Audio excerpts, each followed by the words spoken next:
Hello guys, current affairs funda में आप सभी का स्वागत है। मैं हूं आपके साथ अभिषेक शर्मा और आज के इस वीडियो सेशन में हम 16 अक्टूबर तक के सभी इंपॉर्टेंट करंट अफेयर्स कवर करने वाले हैं।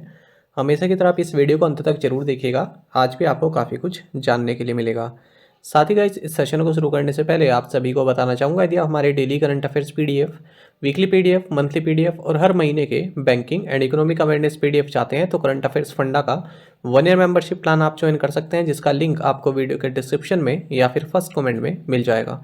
आपको बता दें, इस 1 ईयर मेंबरशिप प्लान के तहत जितना भी हमारा पीडीएफ कंटेंट है वो हम आपको 1 साल तक के लिए प्रोवाइड कराते हैं, जिसे आप डाउनलोड कर सकते हैं, प्रिंट आउट भी निकलवा सकते हैं।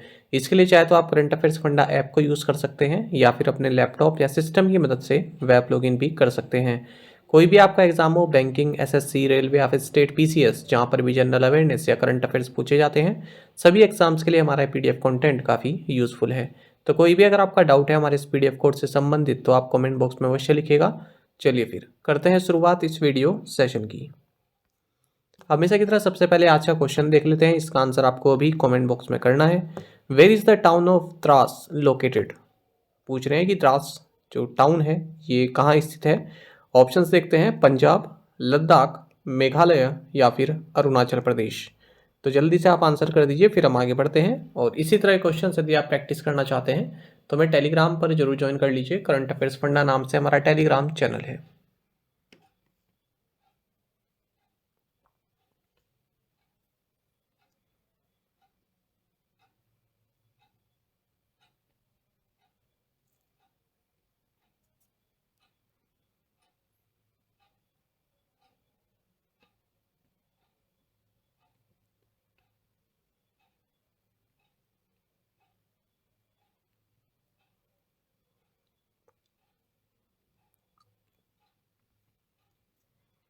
When is the world standards day celebrated? विश्व मानक दिवस कब मनाया जाता है? ऑप्शंस आपके सामने हैं और सही आंसर ऑप्शन बी है, अक्टूबर 14। आपको जानना चाहिए, हर साल 14 अक्टूबर को वर्ल्ड स्टैंडर्ड्स डे या फिर इंटरनेशनल स्टैंडर्ड्स डे सेलिब्रेट किया जाता है। साल 2023 में इस वर्ल्ड स्टैंडर्ड्स डे का थीम है shared vision for a better world, incorporating sustainable development goal for good health and wellbeing. आपको जानना चाहिए, वर्ल्ड स्टैंडर्ड्स डे इसको ऑर्गेनाइज किया जाता है international electrotechnical commission, international organisation for standardisation and international telecommunication union के द्वारा। When is the international day of rural women celebrated? अंतर्राष्ट्रीय ग्रामीण महिला दिवस कब मनाया जाता है? ऑप्शंस आपके सामने हैं और सही आंसर ऑप्शन सी रहेगा, अक्टूबर 15। आपको जानना चाहिए, हर साल 15 अक्टूबर को international day of rural women celebrate किया जाता है। 15 अक्टूबर 2008 को पहली बार international day of rural women observe किया गया था और साल 2023 में इस डे का थीम है rural women cultivating good for all. What is the theme for 2023 world food day? 2023 विश्व खाद्य दिवस की थीम क्या है? ऑप्शंस आपके सामने हैं। सही आंसर ऑप्शन डी रहेगा, water is life, water is food, leave no one behind. आपको जानना चाहिए कि वर्ल्ड फूड डे ये हर साल 16 अक्टूबर को मनाया जाता है, क्योंकि 16 अक्टूबर 1945 को जो यूनाइटेड नेशंस की एजेंसी है, फूड एंड एग्रीकल्चर ऑर्गेनाइजेशन, फाओ जिसे बोलते हैं, इसकी स्थापना हुई थी। फाओ ने साल 1979 में ये डिसाइड किया कि वर्ल्ड फूड डे 16 अक्टूबर को मनाएंगे। 2023 में इस वर्ल्ड फूड डे का थीम है water is life, water is food, leave no one behind. जैसा कि मैंने आपको बताया कि फाओ की स्थापना 16 अक्टूबर 1945 को हुई। इसका हेडक्वार्टर्स रोम, इटली में। ये कई बार पूछते हैं और हाल ही में उड़ीसा पीसीएस का एग्ज़ाम हुआ अभी 15 तारीख को, उसमें भी ये क्वेश्चन पूछा गया था। फाओ का स्थापना जो वर्ष है वो पूछा गया था। बाकी आपको जानना चाहिए, इसका मोटो है फाओ का, लेट देयर बी ब्रेड। देखिए, जो पीसीएस वाले पेपर हुए ना अभी हाल ही में, राजस्थान पीसीएस का पेपर हुआ, जम्मू कश्मीर पीसीएस का पेपर हुआ, मध्य प्रदेश पीसीएस का पेपर हुआ, ये उड़ीसा पीसीएस का पेपर हुआ। इसमें जो भी करंट अफेयर्स पूछे गए हैं वो काफ़ी महत्वपूर्ण है। आप चाहे बैंक के एग्ज़ाम की तैयारी कर रहे हो, किसी भी एग्ज़ाम की तैयारी कर रहे हो, करंट अफेयर्स तो सेम ही रहता है। ठीक है, तो अगर आपको मिल जाएँ तो अच्छी बात है। ये वाले पेपर, इनमें आप करंट अफेयर्स देख लिया, आपको भी पता चल जाएगा कि आपकी तैयारी कितनी अच्छी है और क्या चीज़ें आप मिस कर रहे हैं। क्योंकि उड़ीसा पीसीएस का अगर आप देखेंगे उसमें एक्सरसाइज वगैरह भी पूछी गई हैं, डिफेंस मिलिट्री एक्सरसाइज, तो आपका थोड़ा रिवाइज भी हो जाएगा, आपको मालूम भी चल जाएगा कि कुछ चीज़ आपने छोड़ी तो नहीं है।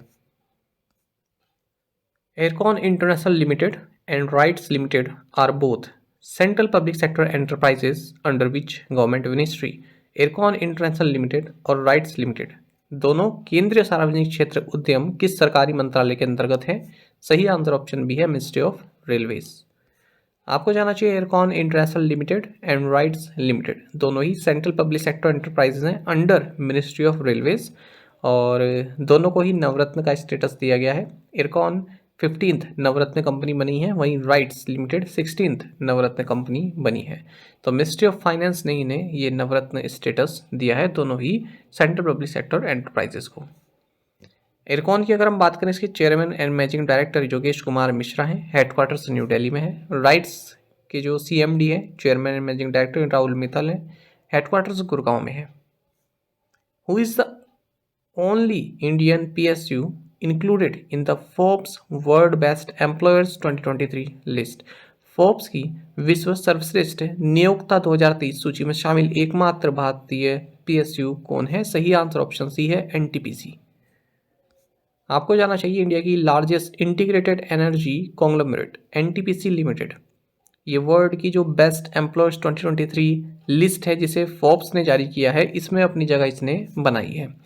तो टोटल 700 कंपनीज को जो है इस फोर्ब्स की लिस्ट में जो है नामित किया गया है, उनमें से एनटीपीसी की रैंक है 261, और ये इकलौती इंडियन पीएसयू है जो फोर्ब्स की वर्ल्ड बेस्ट एम्प्लॉयर्स लिस्ट में शामिल है। अगर हम बात करें पहले नंबर पर तो सैमसंग इलेक्ट्रॉनिक्स है, दूसरे नंबर पर माइक्रोसॉफ्ट है, तीसरे पर अल्फाबेट है, चौथे पर एप्पल है और पांचवें पर है Ferrari. Which writer has been presented with the Saraswati Samman 2022? किस लेखक को सरस्वती सम्मान 2022 प्रदान किया गया है? सही आंसर ऑप्शन ए है शिवा शंकरी। आपको जाना चाहिए तमिल राइटर शिवा शंकरी, इनको सरस्वती सम्मान 2022 दिया गया है इनकी बुक सूर्यवंशम के लिए। ये अवार्ड जिसे कि इंस्टीट्यूट किया गया है के बिरला फाउंडेशन ने, प्रेजेंट किया गया former union minister M Veerappa Moily के द्वारा, और 15 लाख रुपए की प्राइज मनी इसमें दी जाती है। तो जो सिलेक्शन कमेटी थी जिन्होंने इनका नाम चुना, इस सिलेक्शन कमेटी की अध्यक्षता फॉर्मर सुप्रीम कोर्ट जज अर्जन कुमार सीकरी द्वारा की गई। सरस्वती सम्मान के बारे में आप सभी जानते हैं, one of the most prestigious award है जो कि हर साल दिया जाता है इंडियन सिटीजन को जिसका कोई वर्क हो किसी भी इंडियन लैंग्वेज में, या फिर जो शेड्यूल 8 की लैंग्वेजेस हैं हमारे कॉन्स्टिट्यूशन में, और पिछले 10 साल में वो पब्लिश हुआ हो। अब तक 32 अवार्ड्स दिए जा चुके हैं Saraswati Samman. What is the total value of the India Japan fund? हाल ही में लॉन्च हुए भारत जापान फंड की कुल राशि कितनी है? सही आंसर ऑप्शन डी है 600 मिलियन यूएस डॉलर।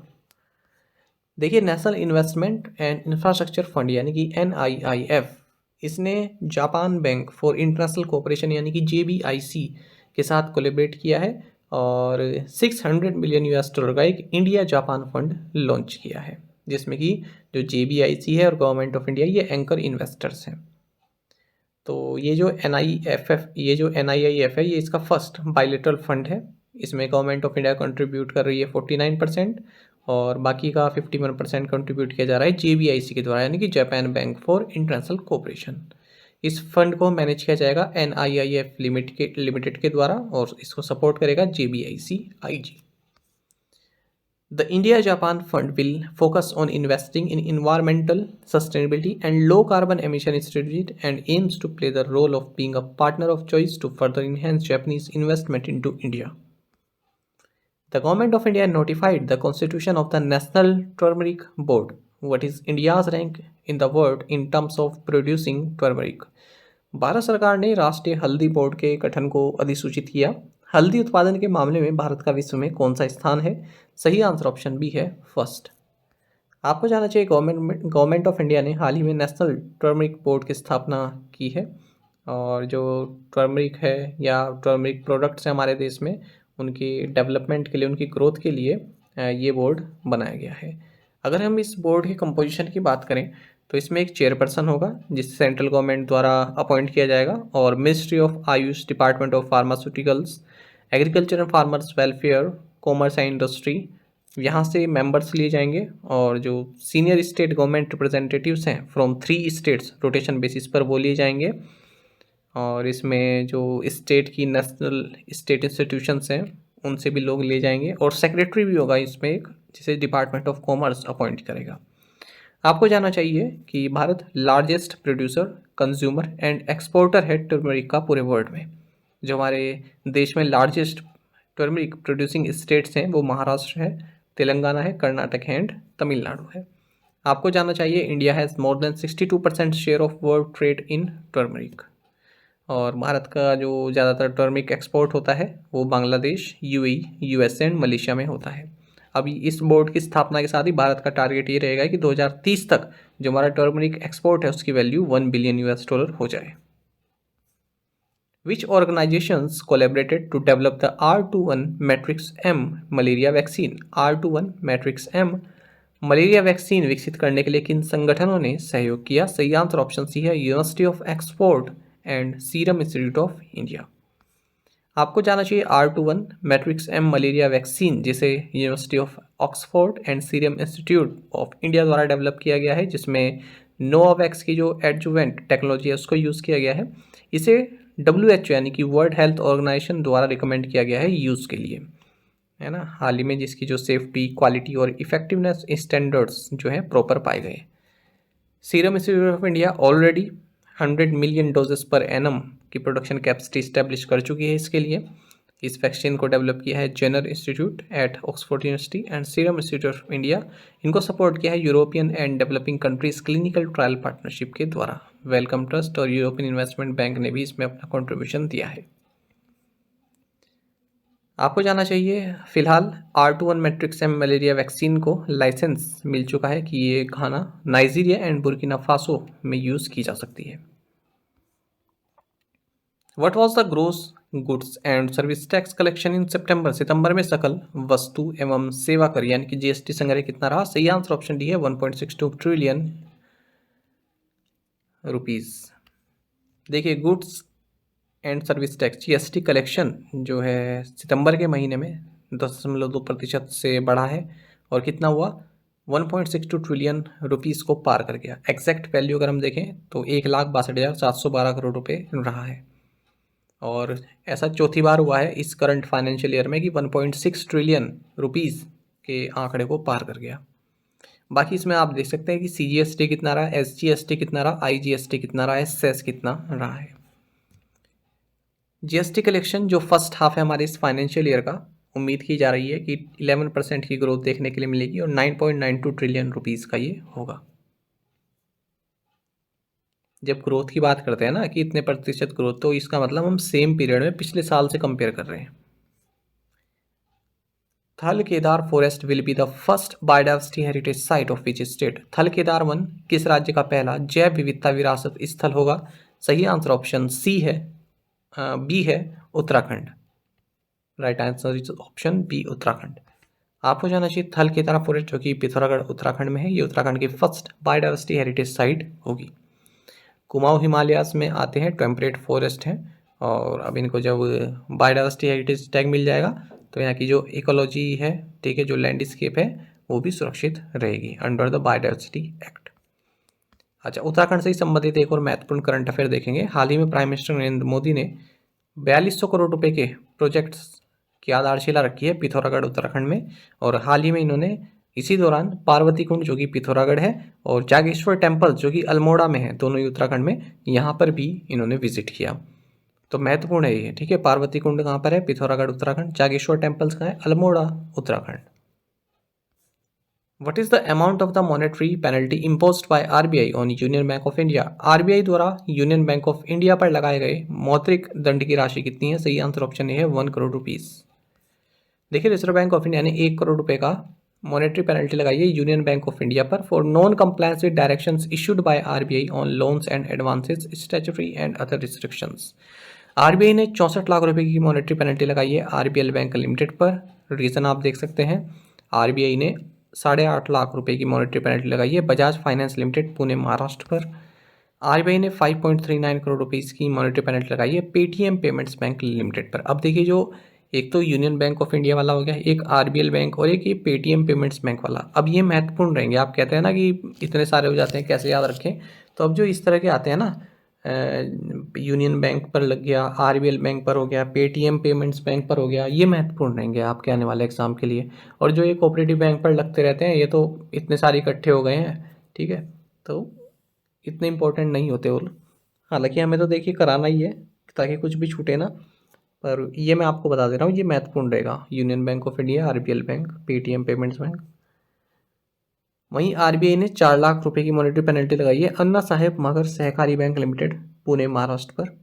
आरबीआई ने 1.20 लाख रुपए की मॉनेटरी पेनल्टी लगाई है Finquest financial solution private limited Mumbai पर।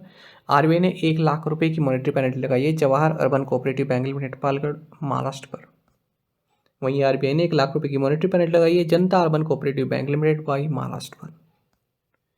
साथ ही आपको जानना चाहिए, रिजर्व बैंक ऑफ इंडिया ने एक स्कीम ऑफ एमलगमेशन को सैंक्शन किया है। यह है Suvikas people's cooperative bank limited Ahmedabad Gujarat और Kalupur commercial cooperative bank limited Ahmedabad Gujarat के बीच।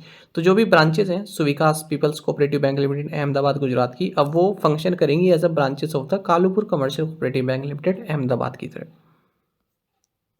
K.S. Satchidanand Murthy, who passed away recently, was known for his contributions in which field? K.S. Satchidanand Murthy, जिनका हाल ही में निधन हो गया, किस क्षेत्र में उनके योगदान के लिए जाने जाते थे?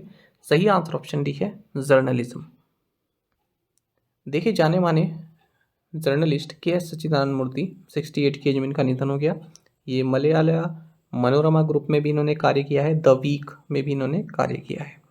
और ऑब्ituaries देख लेते हैं। अमेरिकन सेलिब्रिटी शेफ माइकल चुरेलो, इनका भी हाल में 61 की एज में निधन हो गया। British screenwriter and director Terence Davies, इनका हाल में 77 की एज में निधन हुआ। पद्मश्री अवार्डी दयाभाई शास्त्री, ये संस्कृत स्कॉलर रहे हैं और ब्रह्मर्षि संस्कृत महाविद्यालय नादियाड, इसके फाउंडर हैं, इनका हाल ही में निधन हो गया है। Former union health minister and senior Bharatiya Janata party leader Sartaj Singh, इनका हाल ही में निधन हो गया 86 की एज में। अमेरिकन पोइट एंड नोबेल पुरस्कार विजेता, लिटरेचर में इन्हें नोबेल प्राइज मिला था 2020 में, लुइस क्लॉक, इनका भी हाल ही में निधन हो गया 80 की एज में। Which union minister participated as the governor of World Bank in the 108th meeting of the Development Committee plenary in Marrakech, Morocco? किस केंद्रीय मंत्री ने मोरक्को के मराकेश में विकास समिति की 108वीं बैठक में विश्व बैंक के गवर्नर के रूप में भाग लिया? सही आंसर ऑप्शन सी है निर्मला सीतारमन। देखिए, union minister of finance and corporate affairs Nirmala Sitharaman, इन्होंने मराकेश मोरक्को में जो डेवलपमेंट कमेटी प्लेनरी की 108वीं मीटिंग हुई है, इसमें as the governor of the World Bank participate किया है। इस मीटिंग का एजेंडा रहा ending poverty on a liveable planet, report to governors on World Bank evolution. ICAR, IARI and which IIT signed an MOU to support incubators and startups. ICAR, IARI और किस IIT ने incubator और startups का समर्थन करने के लिए समझौता ज्ञापन पर हस्ताक्षर किए? सही आंसर ऑप्शन बी है IIT कानपुर। आपको जानना चाहिए कि मेमोरेंडम ऑफ अंडरस्टैंडिंग साइन किया गया है पूषा कृषि ICR, Indian agriculture research institute IARI और startup incubation and innovation centre IIT Kanpur के बीच में। Through this MOU, both the sites will provide vital support to incubator and startups, fostering their growth and success. The joint efforts will offer a conducive environment for startups to thrive and make meaningful contributions to the agriculture sector. एक और MOU देखेंगे हम। REC, जो कि Maharatna company है under ministry of power, इन्होंने एक memorandum of understanding sign किया है national informatics centre service inc NICSI के साथ, जो कि national informatics centre ministry of information and ministry of electronics and information technology government of India के तहत आता है। इनके साथ इन्होंने MOU किया है। कुल मिलाकर REC और नेशनल इंफॉर्मेटिक्स सेंटर सर्विसेज के बीच में एक MOU हुआ है for various information and communication technology and digital transformation services. What is India's rank in the Global Hunger Index 2023? Global hunger index 2023 में भारत की रैंक क्या है? सही आंसर ऑप्शन सी है 111। आपको जाना चाहिए ग्लोबल हंगर इंडेक्स 2023 हाल ही में जारी किया गया है और out of 125 countries India ranked 111। 125 countries में भारत की रैंक 111वीं है। गवर्नमेंट ऑफ इंडिया ने इस हंगर इंडेक्स को नकार दिया है और जो इसमें तरीका यूज़ किया गया है उसको एरोनियस बताया है। इस इंडेक्स में भारत का स्कोर रहा है 28.7, यानी कि serious level of hunger. Even Bharat को पाकिस्तान, बांग्लादेश, नेपाल, श्रीलंका से पीछे बताया गया है और भारत अफगानिस्तान, हैती और जो 12 सब सहारन कंट्रीज हैं उनसे अच्छा परफॉर्म कर पाया है। 2023 का जो ग्लोबल हंगर इंडेक्स है वर्ल्ड के लिए वो 18.3 है। इस इंडेक्स के अनुसार भारत में जो है हाईएस्ट चाइल्ड वेस्टिंग रेट है 18.7%। वेस्टिंग मतलब जो चिल्ड्रन का जो वेट टू हाइट रेशियो है वो प्रॉपर नहीं होता, उसको बोलते हैं वेस्टिंग। अगर हम ऐसा रीजन देखें जहाँ पर lowest global hunger index score है तो वो यूरोप है एंड सेंट्रल एशिया है, इनका स्कोर 6 है। अगर हम देखें ऐसे रीजन जहाँ पर हाईएस्ट हंगर लेवल है तो साउथ एशिया है, Africa south of the Sahara है, यहाँ पर स्कोर है 27। ग्लोबल हंगर इंडेक्स पब्लिश किया जाता है एनुअल बेसिस पर by Concern worldwide and Welthungerhilfe के द्वारा। जो ये ग्लोबल हंगर इंडेक्स है ये एक टूल है जो कि हंगर को ट्रैक करता है global, regional and national levels पर और इसमें 100 पॉइंट स्केल होता है। अगर 0 है यानी कि बेस्ट स्कोर है और 100 है तो वर्स्ट है। जितना 100 की साइड जाएंगे, मान लो 30, 40, 50 तो वो वर्स्ट होता जाएगा। जितना 0 के पास आएंगे 0, 1, 2, 3, ठीक है, उसका मतलब जो है हंगर की प्रॉब्लम इतनी नहीं है, अच्छा स्कोर है। अच्छा, इसमें जो फॉर्मूला यूज़ किया जाता है उसमें उसके लिए जो है 4 इंडिकेटर्स यूज़ किए जाते हैं। उसमें एक तो है undernourishment, child stunting, child wasting and child mortality. Previous assignment questions के आंसर देखेंगे। Where is the Parvati Kund located? Pithoragarh, Uttarakhand. Who assumed charge as the deputy chief of the naval staff? Vice Admiral Tarun Sobati. Which UT has declared all its 6,650 villages across 285 blocks in 20 districts as ODF plus model? Jammu and Kashmir. Government approved 7 bridge projects in which state under the Setu Bandhan scheme? Arunachal Pradesh. The Reserve Bank of India has increased the existing limit for gold loans under the bullet repayment scheme from 2 lakh rupees to 4 lakh rupees for urban cooperative banks। आप में से कई aspirants से बिल्कुल सही answer किया है, इसी तरह से पार्टिसिपेट करते रहिए। चलिए आज के असाइनमेंट क्वेश्चन देखेंगे। Which countries will host Euro 2028? Biennial men's golf competition Ryder Cup 2023 won by? Which agency compiles statistical performance indicators? Which countries began joint naval drill Sama-Sama in the southern part of the island of Luzon? Which Olympic and world champion Indian javelin thrower named as one of the 11 nominees for the 2023 Men's World Athlete of the Year Award? इन पांचों questions के answer आपको comment box में देने हैं। शुरुआत के जो 2 question हैं ये महत्वपूर्ण है, करंट अफेयर से संबंधित है और ऐसे हैं जो आपको इजीली नहीं मिलेंगे मतलब न्यूज़ वगैरह में, पर ये महत्वपूर्ण है स्पोर्ट्स सेक्शन में। ठीक है, तो आप कोशिश कीजिएगा कि सारे क्वेश्चंस के आंसर जरूर दें और एक क्वेश्चन का आंसर भी आता है तो भी आप हमें अवश्य बताइएगा। साथ ही करंट अफेयर्स फंडा को आप टेलीग्राम पर भी ज्वाइन कर सकते हैं। यहाँ पर रेगुलर वीडियो अपडेट्स और करंट क्विजेस हम आप सभी के लिए डालते रहते हैं। साथ ही डिस्कशन ग्रुप में आप किसी भी क्वेश्चन का सोल्यूशन पा सकते हैं। दोस्तों, हमारे करंट अफेयर्स की प्लेलिस्ट दी गई है, इसको आप जरूर देखें। अपने दोस्तों के साथ, फेलो एस्पिरेंट साथ हमारे करंट अफेयर्स को आप शेयर जरूर करें। आज का इस सेशन आपको कैसा लगा आप कमेंट बॉक्स में अवश्य बताइएगा। Thank you guys.